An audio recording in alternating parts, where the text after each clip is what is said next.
Kawasan Pertanian Unggulan Rakyat Sejahtera Mandiri Pangan atau Kampung Raja Mapan. Kelurahan Handil Baru terletak di Kecamatan Samboja, Kabupaten Kutai Kartanegara. Handil Baru berasal dari bahasa Banjar yang artinya kawasan pertanian baru yang dikerjakan oleh petani dari kampung yang sama. Bermula dari adanya kegelisahan tokoh-tokoh masyarakat dikarenakan banyaknya pemuda yang mencari kerja di perusahaan-perusahaan migas di sekitar Kecamatan Samboja, sehingga setiap kali ada lowongan pekerjaan, pendaftarnya membludak. Namun yang diterima sangat terbatas dengan kualifikasi tertentu. Hal ini menyebabkan gesekan-gesekan di masyarakat. Dari kegelisahan tersebut, kemudian pemerintah kecamatan berkomunikasi dengan tokoh-tokoh masyarakat terkait permasalahan yang ada serta mengajak perusahaan untuk berkolaborasi mengatasi masalah yang ada. Tokoh masyarakat atas nama Muhtadin mengajukan untuk kembali ke lahan pertanian sebagaimana Handil Baru dahulu dikenal masyarakat, dan agar mereka diberi pancing dengan memberikan pengetahuan dan keterampilan bercocok tanam yang benar, mengatur pertanian dengan sistem tumpang sari, mengatur jadwal panen, mengenal tanah, serta bagaimana mengolahnya. Ide tersebut disambut perusahaan Eni Bakau dengan mendatangkan seorang guru bernama Pak Teo Suprapto dari Yogyakarta. Setelah itu, perusahaan Eni Bakau memberi dana sebesar 50 juta rupiah untuk permodalan. Kemudian kelompok Joglo Tani Kolong Langit dan Pak Muhtadin memulai programnya yang dikenal Kawasan Pertanian Unggulan Rakyat Sejahtera Mandiri Pangan atau Kampung Raja Mapan. Nah, pada waktu awal kami nggak punya modal, hanya modalnya adalah tenaga dan semangat. Jadi apa yang kita milikin, dan memang kebetulan kita petani, jadi bertani dengan apa adanya. Petani-petani itu gagal kalau dia salah cara bertaninya. Sistemnya salah. Kami memberi solusi, petani itu kalau mau sukses ada beberapa tahap. Satu, dengan sistem kolaborasi. Dengan cara bertani itu jangan hanya satu komoditas. Dan yang kedua dengan sistem turunan. Katakanlah, banyak petani gagal, katakanlah nanam cabai 1 hektar. Setelah mati, setelah habis panen, baru dia buka lahan lagi. Ini petani seperti ini, 50% akan gagal. Kami menyarankan, walaupun buncis, tanaman ringan, walaupun timun, tapi tanamlah katakan beberapa gulu dan beberapa piringan.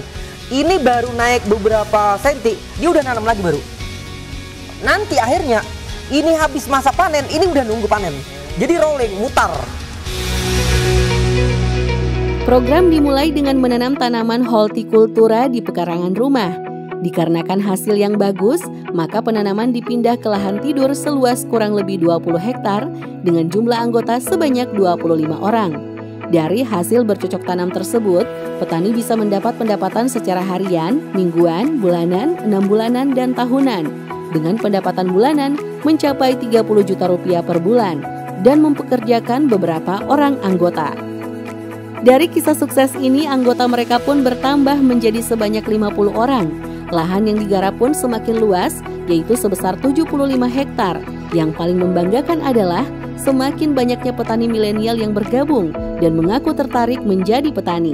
Karena banyaknya petani yang ikut bergabung dengan program ini terlihat sejahtera.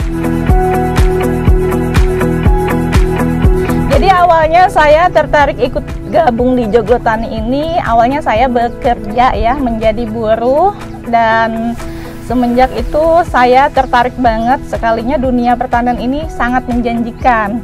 Dengan penghasilan yang diraup Bapak petani pada saat itu yang saya ikut kerja dengan penghasilan yang luar biasa banget, sehingga saya timbul keinginan untuk bertani juga.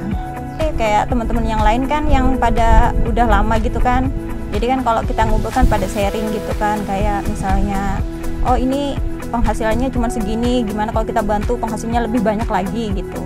Jadi untuk penghasilan kisaran 40 atau 45 juta per bulan. Untuk efektif dan efisiensi, maka dibentuk klaster-klaster lahan pertanian di mana setiap klaster pertanian dibatasi maksimal sebanyak 50 orang. Sampai saat ini, jumlah anggota Joglo Tani Kolong Langit atau Kampung Raja Mapan sebanyak 50 orang dengan beberapa klaster dan lahan yang digarap mencapai lebih dari 100 hektar.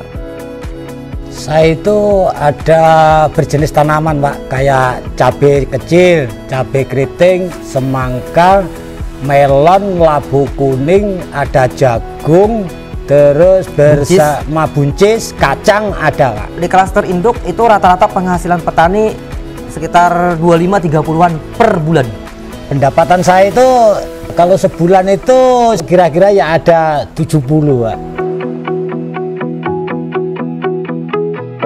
Joglo Tani, tanam apa yang kita makan, makan apa yang kita tanam. Kolong langit, mandiri pangan, yes!